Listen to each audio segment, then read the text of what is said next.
Hey everybody, Matthew Morris, MM Studios. Hey, it's Sunday, June 3rd. I'm back, and it's time for another shop update. So, where have I been? Well, I took a 2-week vacation to New York, Paris, London, through Stonehenge, into Bath, back to London, and then back to Paris, and then back home here to Atlanta. And that was phenomenal. We had a great time on that trip. But during that trip, I got a whole bunch of emails, direct messages on Instagram, telling me about a ton of accounts on Instagram that were copying me.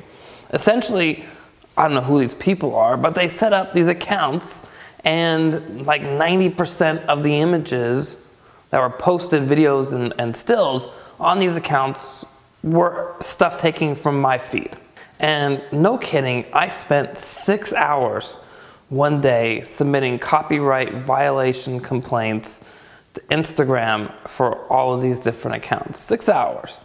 If anybody who works there is watching, why do you allow this? In the platform through APIs, which are application programming interfaces. If you guys don't know this, I kind of do this coding thing for a living. And you can write software that'll touch Instagram's API and say, hey, give me that picture or that video, let me download it. Repost is an app, for instance, you can get from the App Store or Google Play Store, which if you pay them a couple extra bucks, you can do it without the badge of the person of which you're reposting, or the feed of which you're reposting from.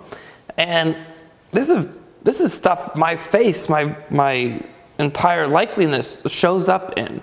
And in the United States, that's against copyright law. People will take this stuff off of my feed, build their own sites, and then what they do is take that feed and capture an audience, turn around, and they try to sell like t-shirts and things to people. And to me, these are fake accounts. And for 14 years, I was a professor, and I taught at night at a college, and in multimedia, and in the introduction class, which I taught sometimes, we would teach copyright law. As a section of it that we would talk about copyrights and multimedia, and that you can't just go on to Google, download an image, put it into your website, your layout or whatever, and call it your own, and not give a payment or a fee to use that image from the person who created that image, unless they've said, hey, this is in fair use, anybody can use it, there's no copyrights against it. And Instagram, I'm calling you out again, you need to do something about this.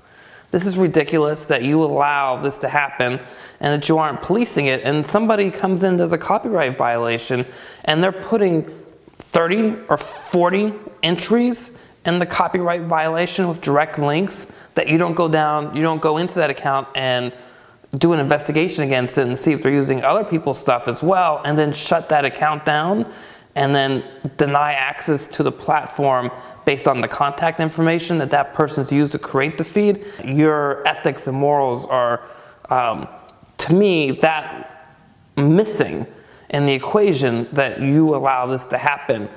So first off, I hope none of you ever buy any of these woodworking t-shirts from them. And if this is happening to you too, speak up. And do what I'm gonna do right now, which is call you out on Instagram and say, what in the heck are you guys doing? Why are you allowing people to very easily use your API to download other people's content, repost it and repurpose it as if it's their own, and then try to make money off of it? Why don't you allow people to control their own content and say, no, I don't want my stuff on my feed to be accessible through your API to other users beyond you, Instagram, or you, Facebook? Why isn't there a preference like that? Why don't you do more about this? And why don't you add that feature to your platform where someone can say, no, I don't want my stuff to be easily accessible through your API to other people's stuff. Because, hey, I'm the one who created it. You, Instagram and Facebook, are making money off of my content on your platform, and I want to stop that. So let me know in the comments below, Facebook and Instagram, because I'd be really curious what your response to that is. So for everybody else, I am back. I am going to be kicking some butt here in the shop. We're going to be doing filming a project this week for YouTube, which will be, hey, you just bought this beautiful bench. what do you do with it next? And building some bench jigs that are gonna help you use your beautiful hand tools and your beautiful hand tool cabinet, or if you don't have a hand tool cabinet yet, you should build one. But so that you can do and get better results from your handwork at your bench. And then starting next week, the next class in the school is gonna begin filming, and that is a green and green mirror that I'm gonna put up in my green and green room upstairs. And I'm really looking forward to those two projects. So that's pretty much it. Let me know what you guys have been up to basically for the month of May. Again, I missed you guys so much. It's great to be back. I can't wait to the rest of the year. As always, please subscribe to the channel, share it with your friends, and hit that thumbs up button if you like this video. If you're watching us on Facebook, hit the like button, share your timeline, and head over to MM Woodsio page and like us there as well. And as always, have a great week in the shop.